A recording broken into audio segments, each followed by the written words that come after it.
What's going on, you guys? You know it is. It's your boy the Fly Mike, and I'm coming back at you guys with another episode of my NBA 2K15 MyGM mode. And you can see in this episode, man, Andrew Bynum is a lazy sack of crap. Like, honestly, he's just complaining about practicing when I'm just here trying to help him flourish, getting him back into practice. I'm even gonna let him start this game, you guys, but we're not doing so well, and the reason I'm letting him start is we just desperately need a change. We are on a 5-game losing streak, as is expected from this year's Los Angeles Lakers. Now let's get on to this gameplay. We're going to face the Boston Celtics. You see Andrew Bynum responds immediately with a swat. And honestly, man, I'm just looking for answers at this point. It's very difficult building this Lakers squad around Kobe Bryant and Michael Carter-Williams and Julius Randle because Kobe Bryant wants to win right now. Michael Carter-Williams only has 1 year under his belt, and Julius Randle is a beast who's going to flourish eventually, but he still has yet to develop, man. You know, big men take the longest to develop out of all of them.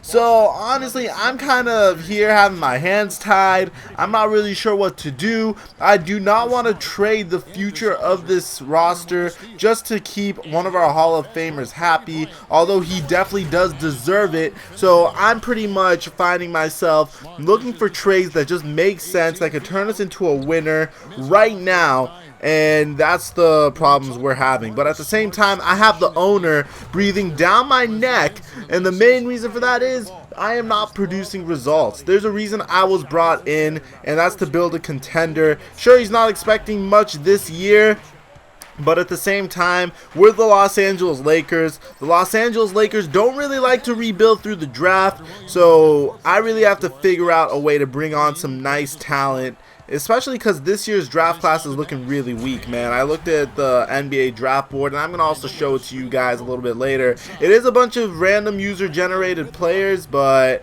honestly, I feel like it only makes sense for you guys to get familiar with them as they're going to be staples in this series. So you can see Andrew Bynum is flourishing a little bit in his new role, being the starting center, and honestly, it would be fantastic if I could bring him back to his old form. You guys forget, Andrew Bynum is only 27 years old. Sure, it's supposed to be his prime years, but unfortunately those knee issues got in the way.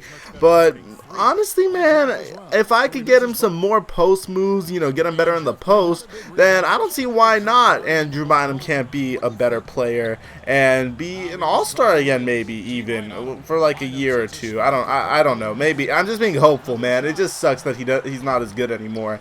But you can see, man, besides that, Kobe Bryant has been a bright spot for our squad. I thought we were going to see a depressing version of Kobe Bryant that was like a shell of his former self.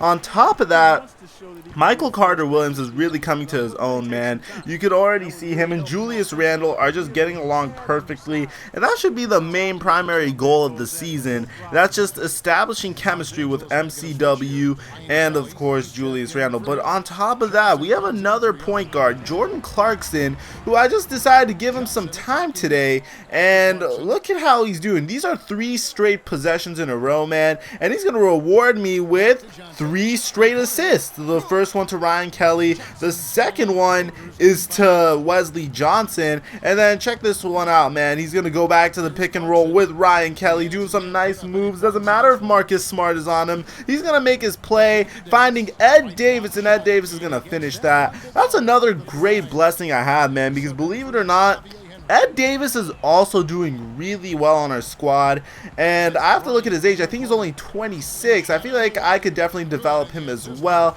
However, we have a very young power forward in Julius Randle, so I think it's best that we look to trade Ed Davis. As much as I enjoy his presence, he's mad athletic, he's great at finishing at the rim, and honestly, he does a lot of stuff that I want out of my power forwards, you guys. As you can see, Julius Randle's missing this wide open dunk, and what I mean by that is the fact that all I expect from my power forward is to finish at the rim, rebound, you know, contact, hit his free throws, and Ed Davis has been wonderful at doing all of that. I actually had thought of starting him at some point, man, but it just that would kind of destroy the entire purpose of trading away Carlos Boozer to begin with, wouldn't it? So you could see, you guys, this game's getting mad close, and Kobe Bryant has just taken over in the fourth quarter, you guys. As you can see, Avery Bradley is gonna miss that shot. We're gonna go the other way. Kobe Bryant has it. He's gonna do a nice spin layup, just like the old version of Kobe, man, and hit it. We are up by 4 at this point, underneath a minute to go. And Michael Carter-Williams is going to hit Kobe Bryant for the dagger. And just like that, I believe this is the first game I actually played that we won in my MyGM series. So, you guys, we need to make some moves. We need moves that make sense. I'm not talking about trading Julius Randle, Ed Davis, and like 2 first-round picks for LeBron James. I do not want to trade Julius Randle. I do not really want to trade Michael Carter-Williams. I sure as hell don't want to trade Kobe Bryant, but everybody else could go. So tell me, you guys, what trade do you think I should make for this Lakers squad to, you know, get our fans a little bit more excited? We have Julius Randle, we have Michael Carter-Williams. We just need one more piece for the future and a player that can help us compete right now. But besides that, you guys, that's going to be the end of this episode. If you like this video, be sure to leave a like, and if you're new to my channel, be sure to subscribe. I'm your boy, The Fly Mike, and I'm signing out.